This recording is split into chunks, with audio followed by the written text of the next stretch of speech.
Lo pernah gak sih lagi enak-enak berdiri, terus tiba-tiba lantai di bawah kaki lo hilang? Bukan cuma hilang, tapi langsung anjlok ke jurang. Nah, bayangin kalau kejadian ini bukan di film horor, tapi di lahan pertanian, di sawah yang harusnya jadi sumber kehidupan. Inilah yang terjadi di Sawah Luluih, Sumatera Barat. Lu lihat deh, sawah yang hijau membentang, asri.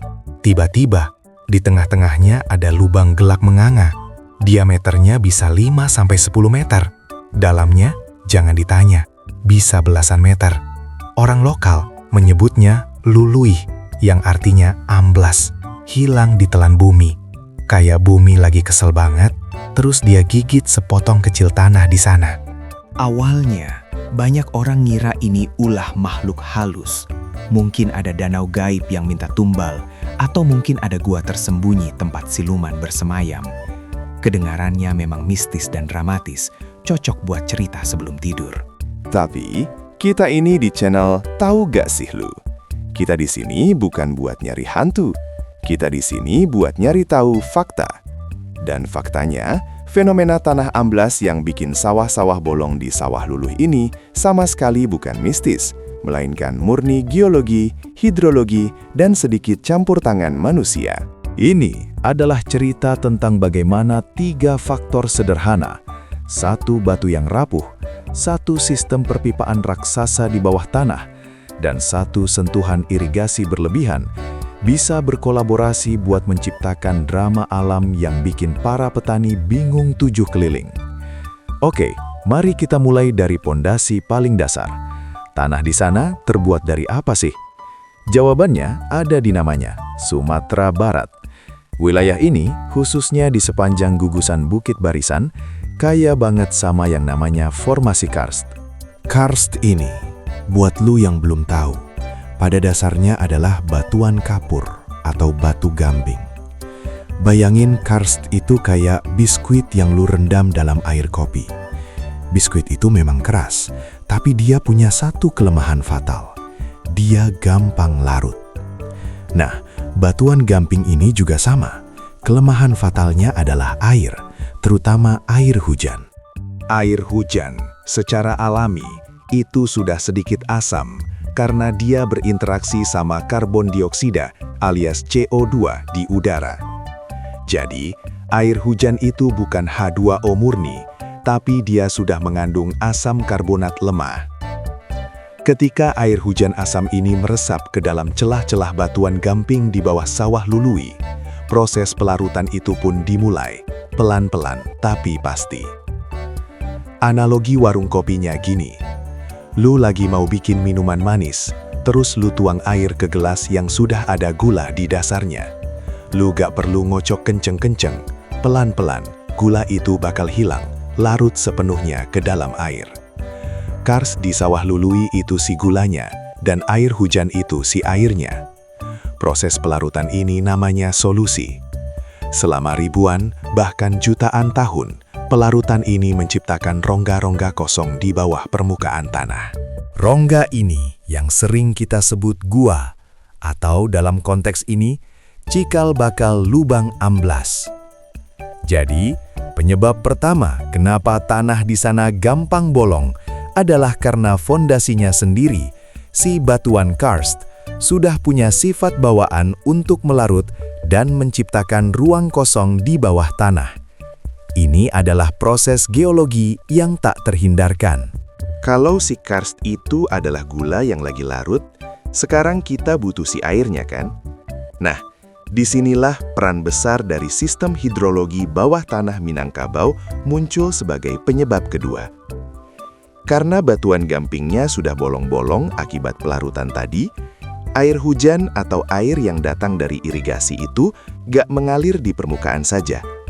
Sebagian besar, dia nyelonong masuk ke dalam celah-celah dan rongga-rongga yang sudah terbentuk. Di bawah Sawah Luluih, lu gak cuma punya lapisan tanah, lu punya jaringan sungai bawah tanah yang super kompleks, seperti sistem perpipaan raksasa atau kayak labirin selokan rahasia.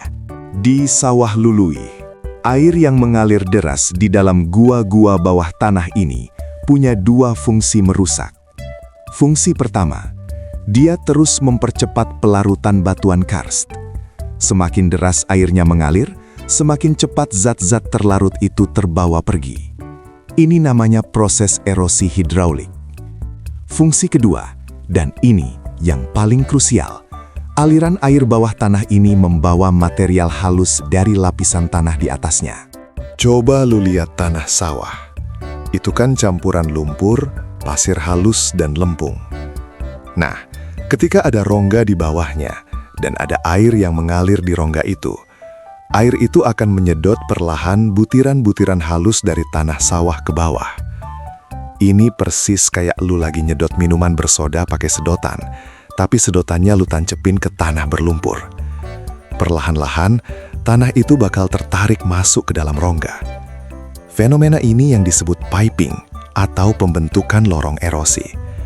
Dia membentuk lorong-lorong kecil dulu, lalu lorong itu makin besar, sampai akhirnya terbentuklah void atau ruang hampa yang diameternya puluhan meter di bawah permukaan tanah sawah.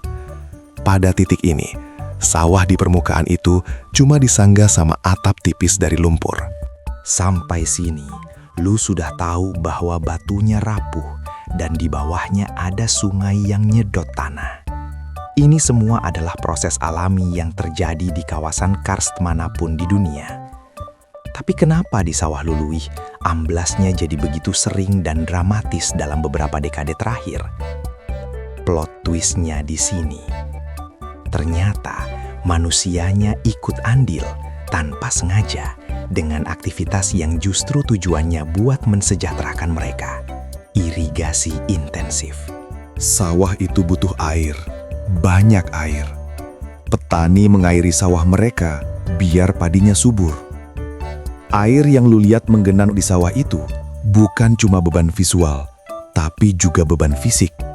Setiap liter air itu punya massa, punya berat, dan ini menciptakan tekanan. Tekanan ini disebut tekanan hidrostatik. Bayangin si petani itu lagi berdiri di atas atap tipis dari lumpur yang menyangga rongga kosong di bawahnya. Atap itu sudah lemah karena proses pelarutan dan sedotan air bawah tanah.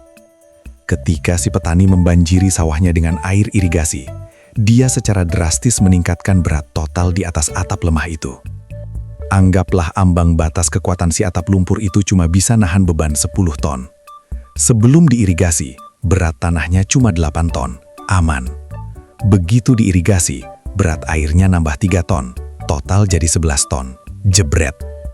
Tekanan berlebihan ini adalah tombol merah yang menekan si atap tipis itu sampai batasnya. Dan akhirnya, dia ambruk. Terperosoklah tanah sawah itu ke dalam rongga kosong di bawahnya. Fenomena tanah amblas ini menciptakan siklus neraka di sawah Luluih. Setelah satu sawah amblas, lubang itu atau Luluih itu otomatis menjadi jalur cepat baru bagi air permukaan untuk masuk ke sistem sungai bawah tanah. Ini mempercepat proses erosi dan pelarutan di sekitarnya. Coba lu pikirin, kalau ini mistis, kenapa lubang-lubang ini selalu muncul di musim penghujan atau setelah irigasi besar-besaran? Hantu itu kan gak kenal musim. Jelas, ini semua berhubungan dengan volume air, kecepatan aliran, dan beban tekanan yang kita bahas tadi. Fakta mengejutkan. Fenomena amblas seperti ini gak cuma di sawah Luluih. Di negara-negara lain yang punya formasi karst masif, seperti di Meksiko atau di Amerika Serikat, fenomena ini disebut sinkhole.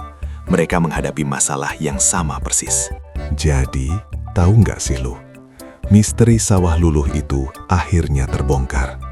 Lubang-lubang amblas itu bukan gigitan siluman, tapi adalah manifestasi dari kolaborasi 3 faktor ilmiah yang tak terhindarkan. 1. Sifat dasar batuan karst. 2. Jaringan pipa bawah tanah. 3. Tekanan hidrostatik dari irigasi.